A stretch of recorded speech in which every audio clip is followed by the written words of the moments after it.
you for today? Can I please do a North Atlantic cod sandwich?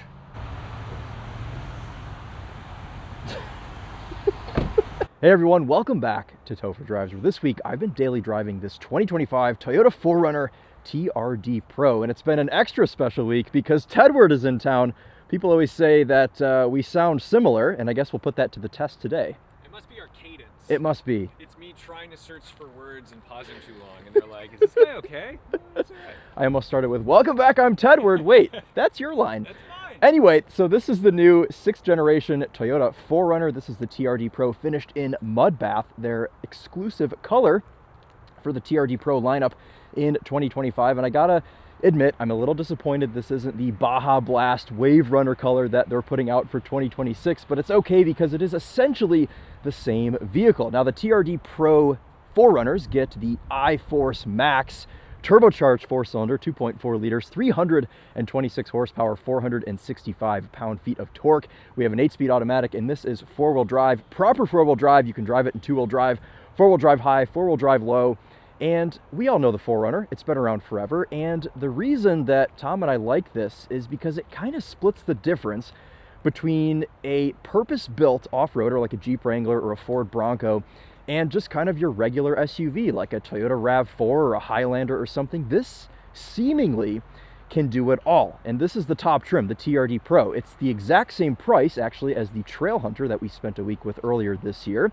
And I've been wondering since I drove the Trailhunter, which one is best for about $73,000. This starts at $66,000, but it's got like $6,000 in dealer accessories, most notably this $1,700 ARB roof rack, which just makes everything louder. You could definitely forego that if Yeah. you don't need it. Done. That's right, yeah. But my favorite accessory is this little thing, which I can never get it to twist out of the dashboard properly. There it goes. That's so rad. Yeah. Although, again, anything that comes out of the vehicle as an accessory, like Do that red, too. and that the JBL thing, Yes. Oh, yes. I'm going to lose it. Yep. Hold on. I promise you, on the secondhand market, when you start looking Parts. for these We're trucks, parting it out. you're gonna look and you're gonna say, "Why are there empty compartments in my truck?" Because these things were lost on a trail in the mud. Yeah. I think you can actually put multiple different things in this hole. I'm gonna leave that one alone. Thank you. I might task you with putting that speaker back into the dashboard because it won't. These things remind me of whenever you buy like an Aston Martin, because I review a million like don't DB9s. don't touch anything. The umbrella accessory is always like, ooh, is it missing? Yeah. Because it's expensive. It's like a $700 umbrella. Yeah. So in the back, number one complaint with the hybrid 4Runner is that the load surface is too high because the battery is under here. However, you brought up a good point of it kind of makes sense height-wise for doing things on the trail and off-road and stuff. Yeah, I mean, it's not like egregious. Oh. But Accessory. $1,600. For real? Yes. Yes. No, thank you. Yeah, well, I think it comes with this guy here. Is why, yeah. Oh, you get, all right. Yeah. So there's it's an internal compressor. Correct. And that's the kit to go with it. That's right. Up to it. That's right. So, I mean, decent room back here. Obviously, the second row folds down. But I don't know that the 4Runner necessarily... I mean, I feel like if you're hoping for a family truckster, I don't know that this is necessarily your first choice. No, and I do think that I've sat in the back seat, and I'm pretty sure there's less legroom in this than the previous generation. We should go try that right now. So I'll grab that. Yep, I got it. So the one thing I do like about this, though, jokes aside, is it doesn't have the obtuse seats with the shocks in them that you get in the Tacoma TRD Pro. So the back seat is actually somewhat usable, and you get these handles to jump in, which is nice. This is pretty tight for a vehicle this size. It's tight, yeah. So I'm 5'11", sat behind my driving position, which I do think is in its comfort access right now. So it's sitting a couple inches back. I'm in a pretty normal position here, and I'm 5'9", and this is tight. And I know that in my GX, my 23 GX, so it's the previous generation, there's a lot more room in the back seats than this. Yeah. So just as a heads up, like if you're just thinking, because it's easy to make make assumptions like this in cars where you think like, oh, well, I had the 2023, so I won't even look at it. You have to test these things because they package things differently in new models, and sometimes you just are completely shocked by some of the concessions they may have made. It's true, and also the hybridization of these things obviously impacts the packaging, but we do at least have a fold-down armrest with 2 cup holders and 2 USB-C ports and a wall-style outlet. And vents. Genuinely bummed out though because at $73,000 this does not have outboard heated rear seats. Oh yeah, you're right. And I just think that we are. Normally I wouldn't say anything about that, but for the money, I do think, like, look, I know everyone has to make decisions on their finances and what they think something is worth, but there are some things where I just say, like, this is a lot of money, this should have heated rear seats. Yeah. A RAV4 has heated rear seats. I'm on the same page. I do want to compliment the door panels though, and this goes for the fronts as well, but it's a pretty intelligent design, I think. As far as places to put things, I mean, you even get this extra little cubby here, which I guess it's not necessarily extra on the rear, but you have the extra little cup holder pockets there. But I do like on the front that there's just so many places to put everything, which Toyota, honestly, lately in a lot of their new models, they've been doing really well with this. The Grand Highlander is another good example. There's just a million places to put things, different things, because the Grand Highlander is for a completely different person. But somebody that's, you know, riding on the trail or whatever and doing their 4Runner things also wants places to put stuff. So let's actually quickly pop the hood and show you this 2.4 liter iForce Max. We are in the Midwest. Got to pronounce that properly. No hood struts on this $73,000 SUV. Well, it would be if it wasn't covered in ice currently. Barrel of snakes under here. Yeah. So let's see. This guy goes. Looks like there. You've got 2 options. That's Very nice. Exciting. So under here we have an exclusive intake for the TRD Pro. You get some extra boost noises, not quite as drastic as you get in the Trail Hunter, which has the snorkel that comes out and exits right on top of your passenger window, which is a lot of fun. I had so much fun with that Trail Hunter. I'm fascinated by the fact that automakers have foregone engine covers with foam because they're like, you know what? There's injector noise. Deal with it. Like, You got this guy. And what I don't know is if it is for cost-cutting reasons, which I'm sure it helps, or if there are actually like heat issues where, like, when you cover things, fuel rails, whatever, like, is it something that they're like, well, we're actually getting better performance out of this engine because we're not like shoving a foam pad right over all this stuff? It's true. Who knows? But you know, it's just something you notice. It is something you notice. This is just a total big mishmash of stuff. You've got the 4-cylinder, the turbo, the big intake, all the hybrid tech. I mean, this is one of those things where, like, you'd assume that a 4-cylinder would look small in the engine compartment of a truck like this, and it just doesn't. It fits just about right. Now, one of the biggest, I don't know if I want to say controversies, but one of the biggest changes from the 5th gen 4Runner, ooh, that was something. I was like, I am sorry, sir. That was egregious. One of the biggest changes is they went from a naturally aspirated V6 and a 5-speed automatic, very simple old school technology, to this thing that's now turbocharged and hybridized and has an 8-speed automatic. So it's newer stuff. I wouldn't worry too much. I know Toyota has been having some failures with the V6 twin turbo in the Tundra, but I haven't heard much about these yet. If you're an owner, definitely comment. But it's been fine for us for the past few days, and I'm freezing. I would like to get in and go drive it. Yes. Okay, let's do that. Actually, well, you can get in. Before I jump in, I want to talk about wheels, tires, and suspension. So this has the Fox QS3 dampers, which are different from the Old Man Emu dampers you get on the Trail Hunter, so slightly different. And I've read a lot of articles saying that the ride quality here is bad. I disagree. I think this is completely fine. For tires, we have a Toyo Open Country AT. This is a squared setup, of course, in a 265/70 R18. And we have done some snow driving this week, and the tires have actually held up quite well. I was telling them how decent these tires are in the snow. They actually do a pretty good job. Yeah. We didn't get into any deep stuff, but I was not disappointed. Yes. I do want to comment on this seat because it has all power adjustments. I've got lumbar support that I can adjust the height of. This is not something Honda would give you.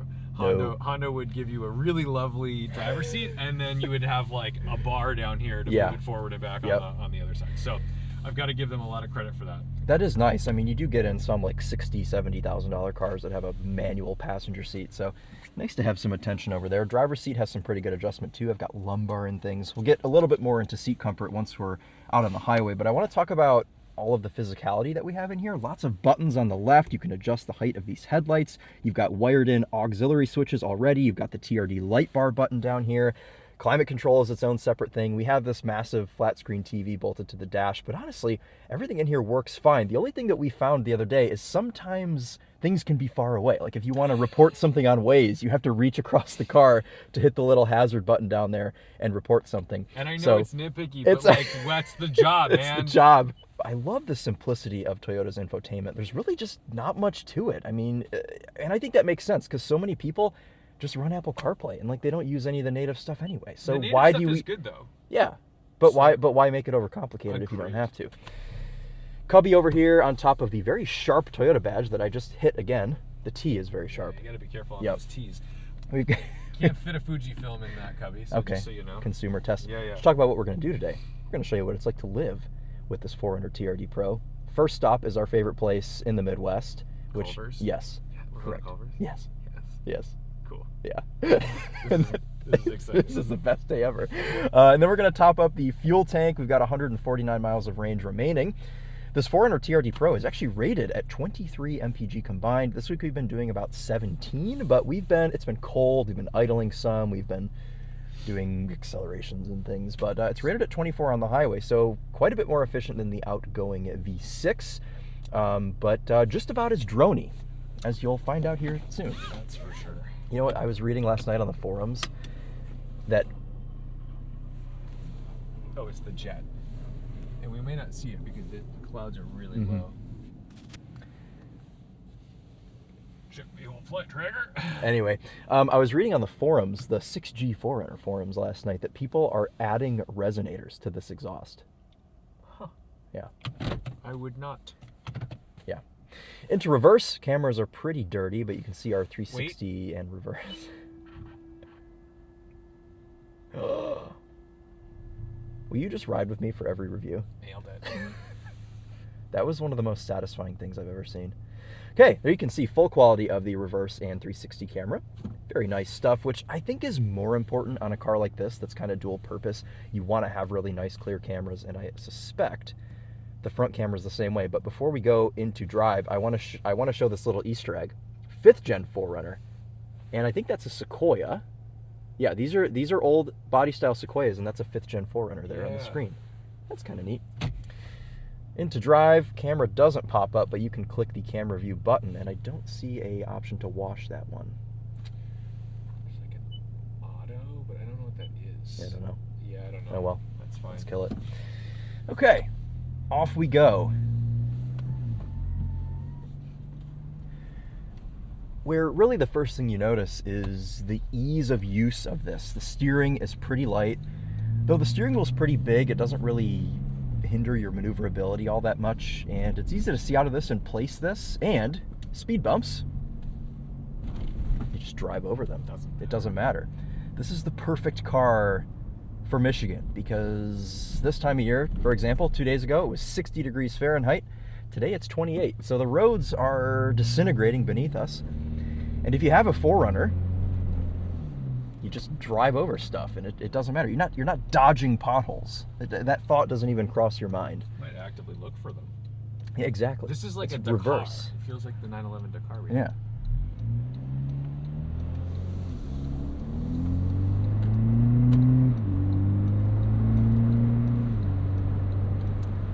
Mostly smooth shifts from that 8-speed automatic. We have noticed a couple of rough shifts, but really only in the morning. The first 3 or 4 gear changes, kind of just driving out of the neighborhood. But for the most part, this behaves itself pretty well, and it is a big improvement over the 5-speed slush box, which I know smooth changes from that as well, but those were bad in the way where they were constantly changing between 4th and 5th gear when you're on the highway. Just not a fun situation.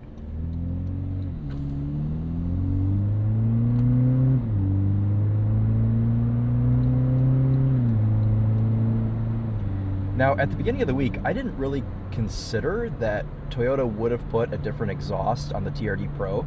And I should have, because they always do that. I mean, the older trucks, like this TRD Tacoma right in front of us, that had the V6, they had a special exhaust. But I don't know, I figured that maybe with the new 4-cylinder hybrid, they wouldn't have done that. And especially since the Trail Hunter didn't have a unique exhaust, at least not that I know.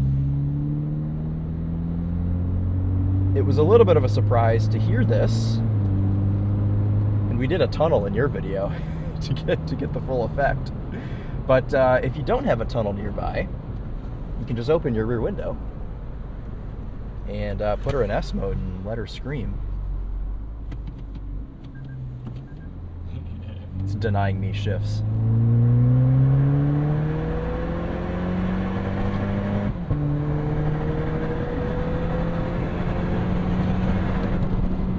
It gave you a little... It did. There was a crisp little guy in there. That was good. Shut. I don't know that I hate the sound of that. I think it's different. I have for no this. issue with the sound of this engine. I think it's fine. I just think it's drony when you're on the highway. It is, yeah. I think when you're on throttle and pushing it to the limit, it's okay. But yeah, it definitely does make itself known on the highway, which we'll show you in a bit after we do a little bit of performance driving.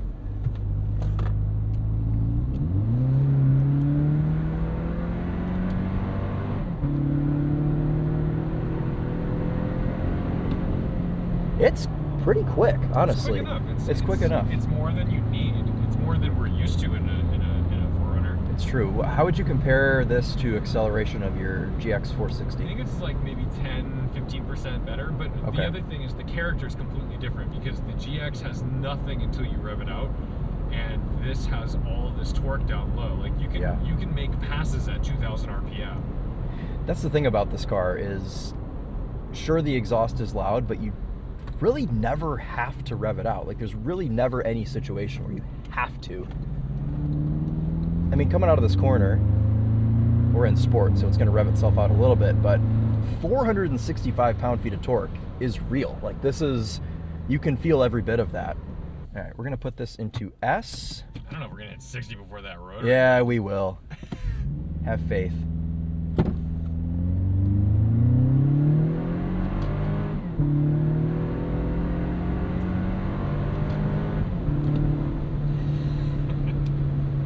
Easy work. Let's see if I get denied a downshift again. Beep. No. Note this van. Yes, okay, very good.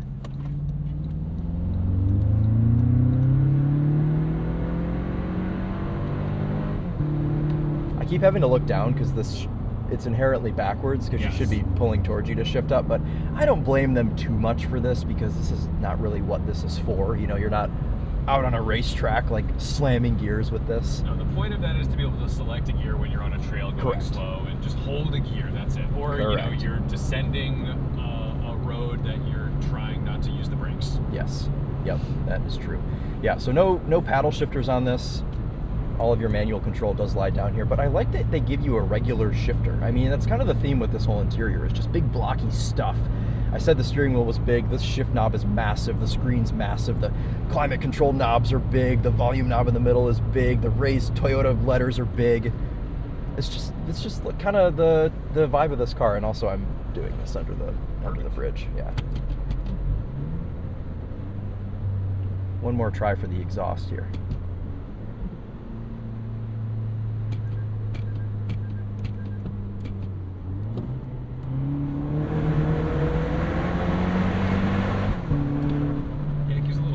Does. It's nice. Yeah, and also the materials on these are nicer than the 5th generation. So, like, although I always thought the shapes of things on 5th gen were silly. There it goes. Sorry, continue. I thought the shapes of things were silly on 5th gen. Like, you get in and you're like, what? Like, it just felt like a child's playset.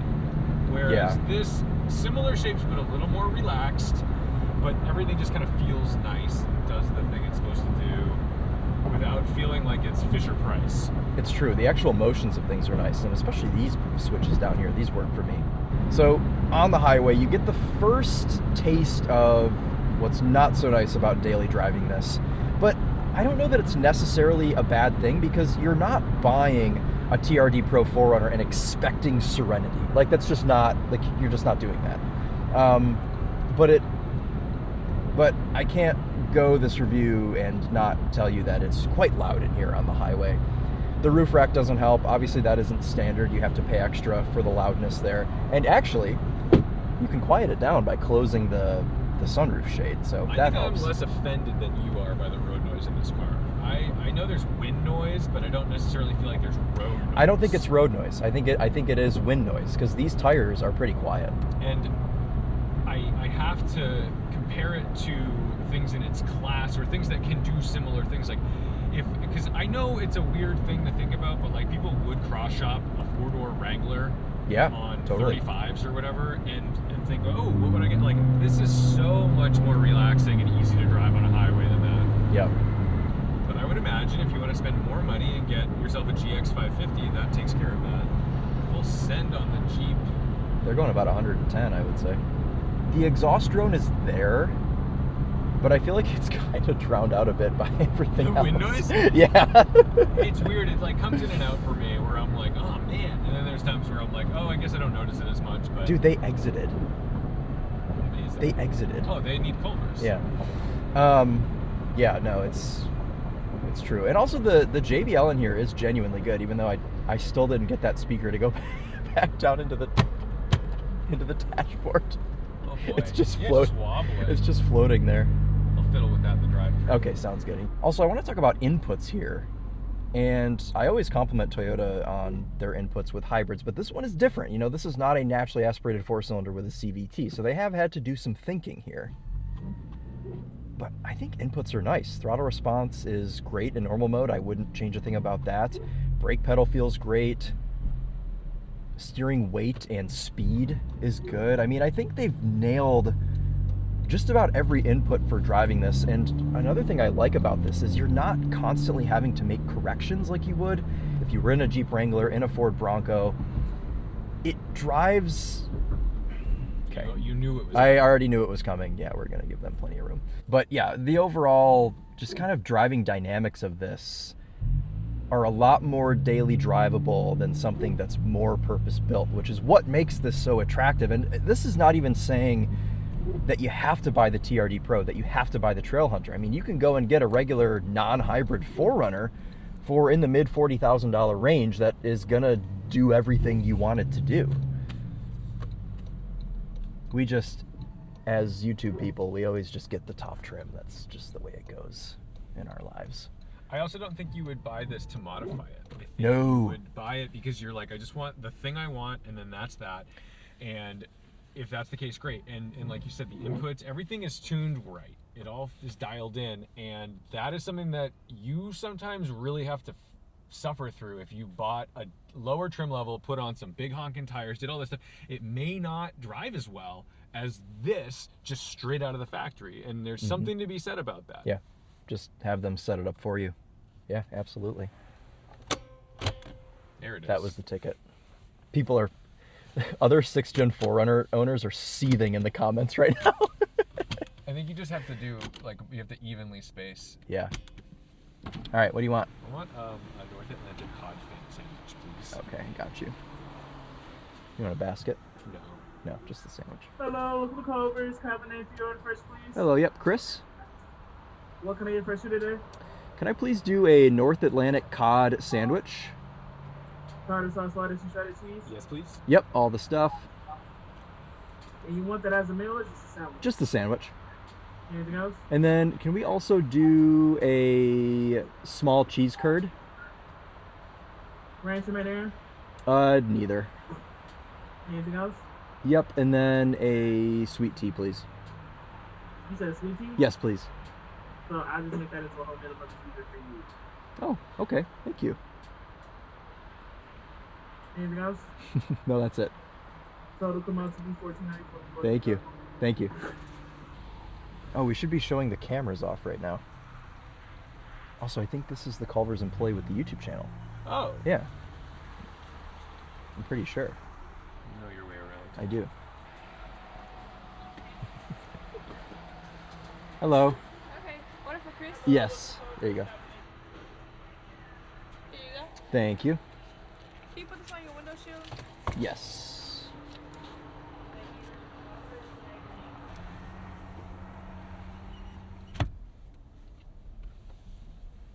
I do love the size of this. I think maneuverability is just like, we've got those sensors for the shrubbery.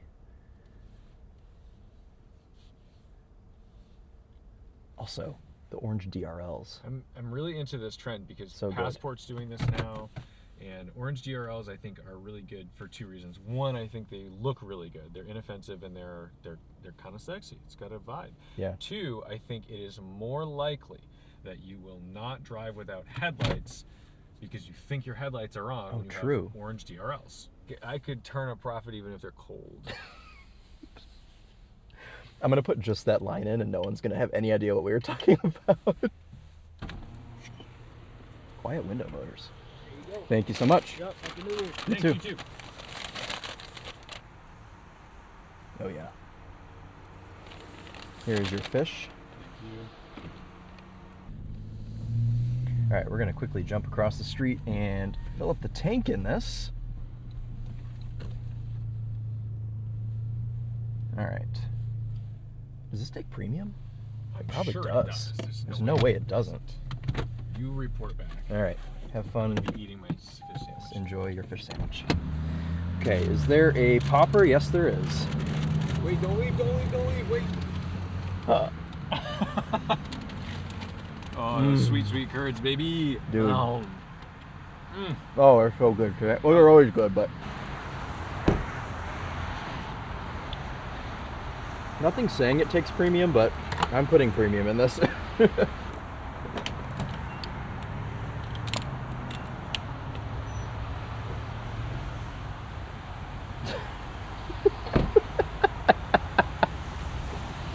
There's nothing. My pants down. There's nothing saying it takes premium, but how could it not take premium? I'm putting premium in it because there's no way it doesn't take it. There you go, 9 gallons going in.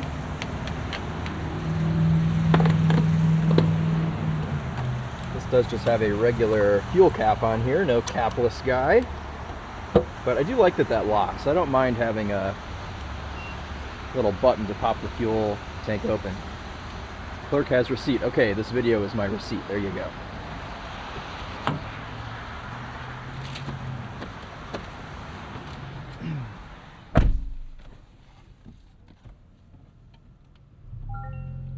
It smells so good. You even said take a picture, it'll last longer. Like there's a Pee Wee Herman joke in here. You were just following their instructions. I wasn't going to take a picture, then I opened it. I'm like, okay, but where are we going? Oh, we're going to the bookstore next, / grocery store, and that's where we're going to wrap up. Figure it's just day in the life of a 4Runner owner. Culver's, fuel station, Barnes & Noble. I'm very happy right I think, yeah, just doing all the stuff. Sorry to be eating in this video. Oh, no. At a full tank showing 286 miles of range. That's not very good. Also, the range isn't a problem because of the road use. The range is a problem if you're going to do some serious like off-roading out in the wilderness. One of the only cars on that Firestone trip that needed to get fuel was the GX 550. Too much torque for my storage solutions. Open ramp, baby! This is about all I trust in this 45. And breathe into it.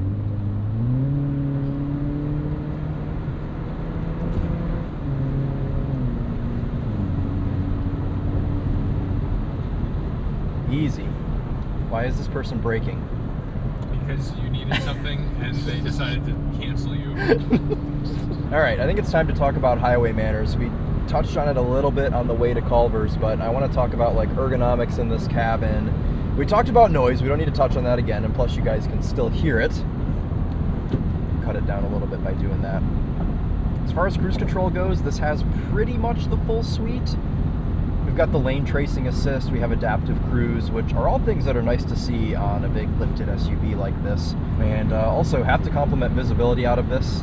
This is a 4Runner thing and big Toyota truck thing anyway, but you can see really well out of this, which I like.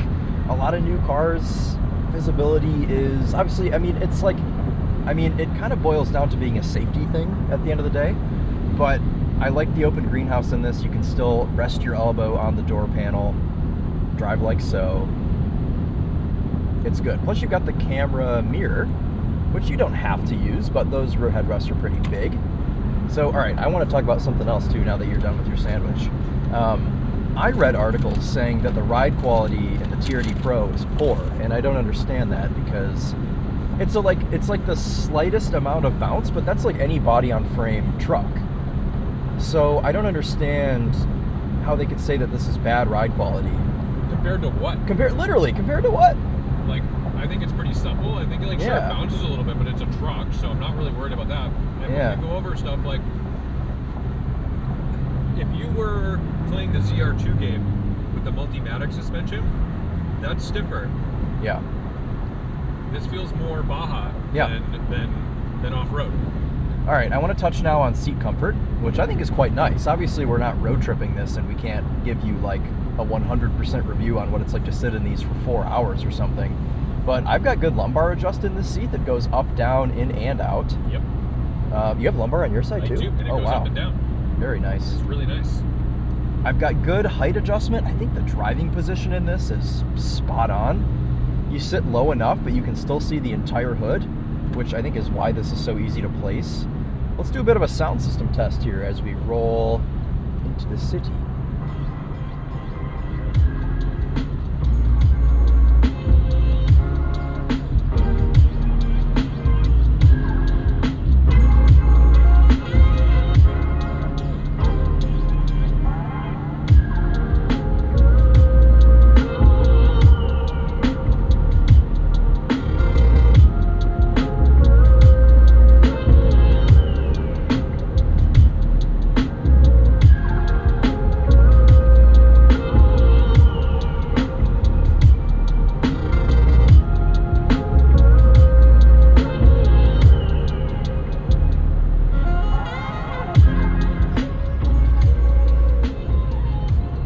Fully sold on this new song that I've picked. I feel like it doesn't show off the range that well, but my overall thoughts on this JBL, it's pretty clear, it's pretty powerful, but some of the cheap plastics in here rattle like crazy when there are hard bass hits, and that kind of like diminishes the entire quality of the sound system, because if you want to listen to your favorite song loud and all you hear are these door panels and B-pillar trims rattling, it kind of takes away from the experience. So not the biggest fan of that, but I think Toyota's come a long way with these JBLs as far as just like straight up sound quality goes, and they're pretty good in these newer models. But you gotta reinforce the materials. If you're gonna put a bunch of power, you can't have stuff rattling. So it's very bass heavy. That's my 2 cents. I feel like I'm not gleaning much more than the fact that it can thump. That's true. Yeah. At least you can remove one of the speakers and take it with you. For sure. I mean, we didn't really play with the equalizer or anything, but no, it's all just zeroed out right now. Let's exit. Let's get into town and let's wrap this one up. Past few days, it's been pretty nice living with this. We even found out today that it has remote start. It uses the old system that my Lexus uses, which is if it's locked, you press the lock button 1, 2, hold for 3 for like 5 or 10 seconds, and then it starts. Yeah. I think anything that... Oh, of course, I'm burping right now. They forgive you. You had Culvers. Yeah, true. I think anything that you would view as a con in this 4Runner as far as livability goes is to be expected with a TRD Pro product. 100%. I think if you're going to complain about it being loud on the highway, if you're going to complain about... Not a lane. Florida plates. Yeah. Sorry. No, that's just the shoulder. It's just, there are things that come with these cars. You know, it's like buying a Miata. It's one of those things where we've obviously complimented the 4Runner itself for being less purpose-built. But if you're going to go for the TRD Pro, these are things you expect. If you want a 4Runner that's quieter, you're going to go for the Limited or the Platinum. Is it the Platinum now? I don't know. Whatever the top trim one is with leather, you know, that's the one you're going to go for. No roof rack, smaller tires, but I think this is still livable enough to where... Oh, I think this is a beautiful thing to live with. Yeah. I would love this as a daily driver. Yeah. It's just the money, and the money might not be that big a deal if it holds value like 4Runners have. Mm-hmm. So if you were able to get this for MSRP, maybe it's like a stupid amount of money to spend on a Toyota, but maybe it doesn't lose value. Maybe you put 50,000 miles on this thing and you lose like $5,000 or $10,000, and it's like, all right, well, maybe that was worth it for you. Yep. I think there will be some people scared of this new powertrain, which I totally get. I cannot comment on its reliability. We are not there yet, and we test vehicles for a few hundred miles on our best days. Yeah, we've done 154 in this so far. And we can't, like, what am I going to tell you? Like, it broke, like, someone needs to drive this to 200,000 miles and find out, is it really a Toyota? That's what it needs, and that's what will happen, because people are going to do that. And so luckily there's going to be lots of data on forums and consumer reports and all of the people who do their due diligence on these things. But what I can say as a driver, as a passenger, and as a consumer is like, I like this thing. I think it's better than I anticipated, and I feel like it's giving me a lot of confidence to like nail potholes in the city that I didn't see and not worry about, oh, we did this. And it's a comfortable ride quality. It's a little loud, it's a little drony, there's concessions, but that's where we're at. Well, that's what's nice about these is they are a stress-free commuter. In a different way than like buying an old Honda Civic is a stress-free commuter. But this is stress-free in the way that like you can be a little groggy in the morning and not have to be like, oh, I hope there's no potholes. And it's just, it's kind of nice. I think it's usable enough. I don't think you should be scared to daily drive the TRD Pro trim. But again, the beauty of the 4Runner is you can kind of pick your flavor. Like there's so many choices for this. And especially now with the 6th generation, you know, even having 2 top trim choices, this and the Trail Hunter, for 2 very different types of people. Also, we're in electric mode right now. Yeah, it's really nice. All right, we're gonna stick this right here on the end.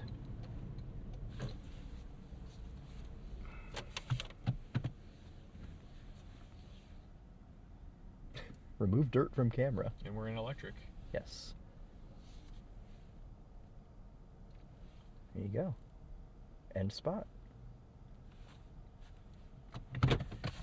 And that's a wrap on the 6th gen Toyota 4Runner TRD Pro, featuring Tedward and Culvers. For anyone wondering how long it takes us to film these, your camera currently says 60 minutes and 33 seconds. It's really hot on my forehead. If so this is going to be a 25-minute video. Just know that we did it just for you guys. Okay, well, thank you again. We'll leave this running so Tedward doesn't have to freeze while I do the last walk around. Thank you for being in this video with me. It's great. Thank you guys for inviting me along for the ride. Subscribe to Tedward if you don't already. And I got treats. Ooh, are there still curds in there? Yeah. Okay, cool. All right, cool. All right, let's. While they're hot. This is sacrilegious. All right, guys, we'll give you one last look here at this mud bath Toyota 4Runner TRD Pro. Fits in a parking spot as it should, and is actually pretty decent to live with, as it turns out. So if we left anything out, please let us know in the comments, but that'll wrap it up for us today. Thank you again all so much for watching, and we'll see you in the next one. Take care. If you got taken out by that 9th gen Civic Hybrid, what a cherry on top. It would have been poetry, I think. Yeah, it'd be on brand for me.